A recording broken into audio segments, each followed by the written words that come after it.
भावांनो, आज माझ्यावरती लय अन्याय झालाय. माझ्या बायकोने माझ्यावरती अन्याय केलाय.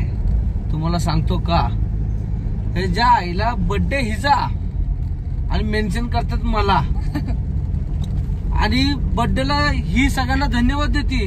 ह्याच्या आईला सोनं घेतलं, साडी घेतलं, सगळं घेतली. रात्रीपासून मला एकदा पण थँक्यू म्हणले नाही. आता तुम्ही सांगा मी काय करू हिला? सांगू का काय सांग. उलटा हात आहे ना, मी एवढा मोठा गिफ्ट देणार आहे ते पण त्याच्या बर्थडेला, मग कशाला थँक्यू म्हणू? काय नाही, बर्थडेची एवढी शॉपिंग, बर्थडे कोणचा आणि शॉपिंग करता ते व्लॉग मध्ये बघितलं असेल. मला घेतलं 2 साडी, पण स्वतःनी लयच कपडे घेतले. खोटं बोलती. 4 साड्या घेतल्या, 35,000 रुपयाच्या 4 साड्या घेतल्या फक्त.